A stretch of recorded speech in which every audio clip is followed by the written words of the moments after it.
what do you think are the biggest problems in the education labor market today? In addition to the fact that teaching is no longer a high paying profession or a high status position, part of the reason we're seeing this push out is that the teaching profession wages are relatively low. Now, I don't think that all teachers are poorly paid, but in general, wages are relatively low. And also, the returns to excellence in teaching are not particularly high. Teaching is one of those professions, for the most part, in public schools, where you are rewarded for staying in the job, but you're not necessarily rewarded for doing well at that job. In addition, in most professions, you get sort of a pay bump if you decide to go to a working situation that's difficult. So, for example, fishermen, if you're a fisherman and you happen to be fishing up in Alaska where the waters are choppier and it's a more dangerous environment, you get paid more, and they actually get paid quite well compared to other more calmer waters. In the teaching profession, unfortunately, we don't see much of that. Typically, things are very, very flat within a district. If you're teaching in a high need school, you're getting exactly the same pay that you would get in a school that serves affluent, high achieving kids. And those schooling situations are very different in terms of how desirable they make teachers. And as a result, you get this sort of undesirable sorting, such that on average, we have a decline in the quality of individuals going into teaching. But even among those in the teaching profession today, we tend to have that the better ones tend to go to schools serving more affluent, more advantaged student populations on average. And the ones that are less well prepared, less well qualified, are the ones that tend to end up at schools that have the highest proportion of low income kids, ethnic minority kids with special needs who really need the additional attention. And a lot of that has to do with the structure of the teacher labor market. So I think I've given you a lot to chew on, but that's a broad brush answer to what I think was going on. When we think about the mechanisms that contribute to effective teaching, the conversation often gravitates towards preparation, experience, content knowledge. Your other work has shown that a good portion of teacher efficacy resides in the alignment between the person and the organization, or this idea of fit. Can you tell us a little bit about that work, exploring the nature of teacher-school fit?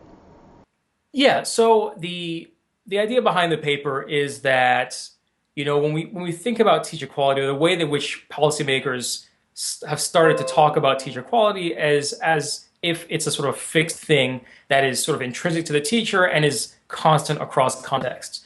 And if you think about most jobs, or more, most jobs, how well you perform is a function, of course, of your own skill, but it also is a function of how well you interact with your coworkers, your boss, and also how well you interact with the specific problems that you have at the company. In the case of schools, that would mean you might think that some teachers may be very good at reaching out to students of a particular background. So you might think if one teacher came from a low-income home herself or himself, they may be very good at reaching kids in a schooling environment where all the other kids are actually low income themselves. He could tell motivational stories about his own life and sort of reach these kids in a way that he may not be able to do if he were talking to a more privileged student set of kids. And you could think of the converse being true as well.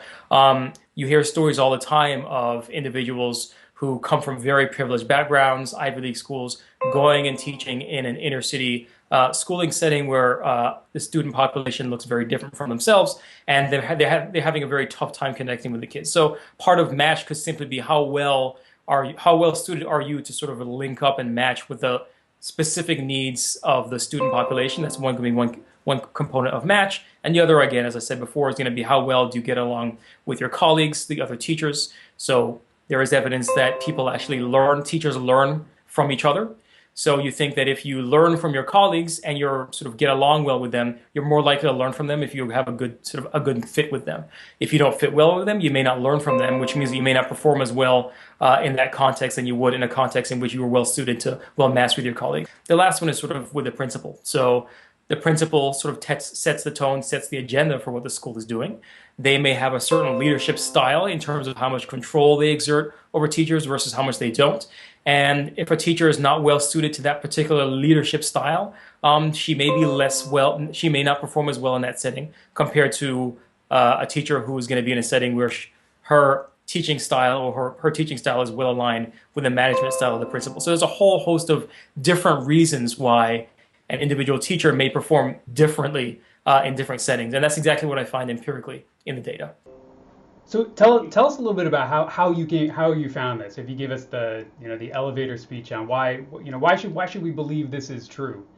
That's right. So what I do in this paper is I basically ask the first question is if you look at how teachers perform in one setting, does it correlate at all with how they perform in a different setting? And the answer there is definitely yes. And that's because a lot of, if you're an excellent teacher, you're probably going to be pretty good no matter what school setting you're in. And that's generally what I find in the data.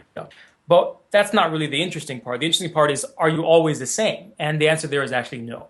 So what I do is I look at teachers before and after they switch schools. And what I find is systematically, teachers who switch schools, they end up performing better in the school that they move to than they did in the school that they moved from. When I look at the data, I actually do also a decomposition and say, well, if you sort of decompose a teacher's performance into the piece that is specific to the school, and then there's a piece that's going to be specific to the teacher, irrespective of the schooling context in which she teaches, and there's going to be a piece that's going to be specific to the match between the teacher and the school.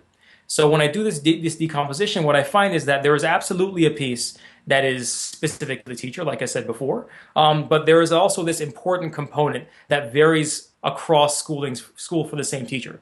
And basically what I find is that this match component, which is that sort of school teacher specific component, is about the size of about a third of the teacher specific component itself. So it's a pretty important thing.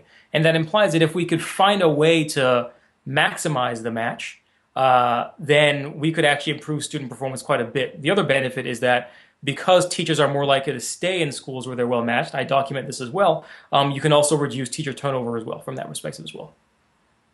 Kirabo, thanks for joining us today. Well, thank you.